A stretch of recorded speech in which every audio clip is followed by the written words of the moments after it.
Saurashtra university દ્વારા in charge voice chancellor પદ પર સરકારે કાયમી કુલપતિની નિમણૂક કરી છે. તેમજ ગુજરાત યુનિવર્સિટીના ભૌતિકશાસ્ત્ર વિભાગમાં પ્રોફેસર તરીકે ફરજ બજાવતા ડોક્ટર ઉત્પલ જોશીની નિમણૂક કરી છે. ત્યારે આજરોજ ડોક્ટર ઉત્પલ જોશીએ સૌરાષ્ટ્ર યુનિવર્સિટીના કુલપતિનો ચાર્જ સંભાળ્યો હતો. આ દરમિયાન સૌરાષ્ટ્ર યુનિવર્સિટીના વિવિધ વિભાગના પ્રોફેસરોએ હાજર રહી તેમને આવકાર્યા હતા. યુનિવર્સિટીના સન્માનનીય વાઇસ ચાન્સલર જે ઇન્ચાર્જ તરીકે સારો સમય સુધી એમને ફરજ બજાવી છે શ્રી ડોડિયા સાહેબ. આમ તો ડૉક્ટર ડોડિયા અમે બધા પીએચડી વાળા છીએ, ફેક ડૉક્ટર કહેવાય, આમ તો એ રિયલ ડૉક્ટર છે. એટલે ડોડિયા સાહેબ, રજિસ્ટ્રાર શ્રી પરમાર સાહેબ, સૌરાષ્ટ્ર યુનિવર્સિટી પરિવારના બધા શૈક્ષણિક અને બિન શૈક્ષણિક વહીવટી સ્ટાફના મિત્રો, રાજ્ય સરકારે આજે મારા ઉપર જવાબદારી આપી છે એક કુલપતિ તરીકેની 5 વર્ષ માટેની ટર્મ જે છે એનો મને આજે ચાર્જ લેતા બહુ આનંદ અને ગૌરવની લાગણી થાય છે. એટલા માટે થાય છે કે સ્વાભાવિક રીતે તમે જે યુનિવર્સિટીની અંદર અભ્યાસ કર્યો હોય, સ્નાતક, અનુસ્નાતક, પીએચડી સુધીનો, અને ત્યાં જ તમને તમારું કામ કરવાની તક મળે બધે ફરી આવ્યા પછી, એટલે એનો આનંદ ખરેખર શબ્દોમાં ન કહી શકાય. એટલે એ રીતે મને ખરેખર ગૌરવ અને આનંદની વાત કહેવાય છે. એક તેમ કહેવાય કે હોમ પિચ ઉપર રમવાની, બેટિંગ કરવાની તક મળી છે. આ તબક્કે રાજ્ય સરકારનો, ખાસ કરીને આપણા શિક્ષણ વિભાગ માનનીય ઋષિકેશભાઈ પટેલ, આપણા મુખ્યમંત્રી શ્રી ભૂપેન્દ્રભાઈ, જેમણે વિશ્વાસ મૂક્યો છે અમારા ઉપર, એને પૂરો કરવાની પૂરેપૂરી કોશિશ કરીશું. અને આવનારા સમયની અંદર આમ તો સૌરાષ્ટ્ર યુનિવર્સિટી છોડ્યાને મારે બહુ લાંબો સમય ગયો, અહીંયા આવવાનું થતું હતું, પણ એમ છતાં થોડા સમયમાં જ આપણે એક બધાના સાથથી, કોઈ એક વ્યક્તિથી કંઈ કશું કામ થતું નથી હોતું. કેપેબિલિટી છે એ હંમેશા કલેક્ટિવ એ હોય છે.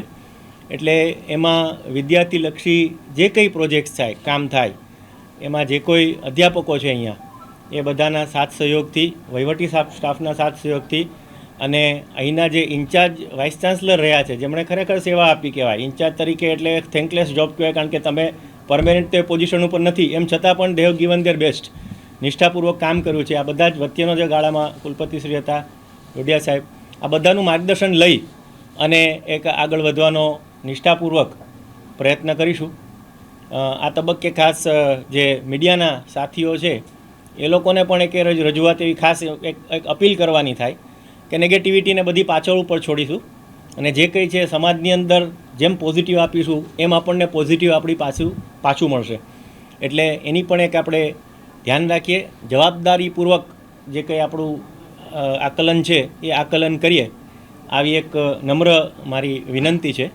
અને આશા રાખીએ કે જે સૌરાષ્ટ્ર યુનિવર્સિટી આપણી ગરિમા ને હતું, એક સમયે કહેવાતું હતું કે નેશનલ લેવલે કોઈ પણ એક યુનિવર્સિટીનું જે નામ બોલાય છે, પર્ટિક્યુલરલી મારા વિષયની વાત કરું તો ફિઝિક્સની, તો એ વખતે કહેવાતું કે એમ કે લોકો પૂછતા બહાર કે સૌરાષ્ટ્ર યુનિવર્સિટીથી આવો છો, એટલે આ રીતની હતી ગરિમા. કેમેસ્ટ્રી વિભાગ, બીજા ઘણા બધા વિભાગો છે કે જેની અંદર ખૂબ સારું કામ ભૂતકાળમાં થયું હતું. આશા રાખીએ કે બધાના સહયોગ અને સાથથી આપણે આવી એક યુનિવર્સિટીની ગરિમાની આગવી છાપ સમાજમાં છોડીએ, અને જે સમાજની અંદર જે પ્રકારની યુનિવર્સિટી માટેની લાગણી છે કે ભાવના છે એને વહેલી તકે દૂર કરી અને એક પોઝિટિવ વાતાવરણથી અહીંયા કરીએ, જેથી કરીને આવનારા દિવસોની અંદર જે પ્રાઇવેટ યુનિવર્સિટીનો પડકાર છે મોટામાં મોટો, બરાબર, સંખ્યાઓ ઘટી રહી છે, આનું ચિંતા કરી અને કેમ આપણે ટકી રહીએ આ કોમ્પિટિટિવ વર્લ્ડમાં, તો એ એક બધાની સાથે રહી અને આ એક પડકારને આપણે પૂરો કરવાનો છે. એટલે આમાં એક કામ છે જે છે ફોલોઅપ, કારણ કે ઘટ જે છે જે પ્રમાણનું મહેકમ હતું અને જે અત્યારે આપવામાં આવ્યું છે, રિટાયર્ડ નિવૃત્ત સ્ટાફ મેમ્બર્સનું રિપ્લેસમેન્ટ નથી થતું, કોન્ટ્રાક્ટવાળી સિસ્ટમ છે એ વધારે ને વધારે હાવી થતી જાય છે. તો આવા તબક્કે એક પ્રકારનું જ્યારે આપણી પાસે કન્વિન્સિંગ મટીરિયલ હશે, છોકરાઓ હશે, સ્ટુડન્ટ્સ હશે એ પ્રકારના, તો સીધી રીતે આપણે કન્વિન્સ કરી શકું રાજ્ય સરકારને, અને આપણે એ માટે થઈને પ્રયત્ન બધા કરી શકું. કોઈ દિવસ સરકાર તરફથી કોઈ નેગેટિવ એટીટ્યૂડ ક્યારેય રહ્યો નથી. એક જ છે, આપણી ક્યાંક ચૂક કોઈક ને કોઈક રીતે રહે છે, વિદ્યાર્થીની સંખ્યા ઘટતી જાય છે. તો એનું નેચરલ કારણ કે મફતના ભાવે સ્ટેટ યુનિવર્સિટી ભણાવે છે. આમ છતાં સંખ્યા કેમ ઘટે છે એ ચિંતા આપણે જ કરવાની છે, સમાજ નહીં કરે. એટલે આ બધા જો વિષયો છે એ સાથે ચિંતન કરી અને કરીશું તો મારા ખ્યાલથી આવતા સમયની અંદર જે સ્ટાફની જે ઘટ છે એ સિરિયસ પ્રોબ્લેમ છે. એ ખાલી સૌરાષ્ટ્ર યુનિવર્સિટી પૂરતો નથી, આ બધી જ સ્ટેટ યુનિવર્સિટીની અંદર આ પ્રોબ્લેમ છે. તો જે પ્રાઇવેટ કોમ્પિટિશન થઈ છે એને એટ પાર કેવી રીતે લાવવું આપણું સ્તર, એ જો કરીએ તો આપોઆપ બધા જ પ્રશ્ન સોલ્વ થાય.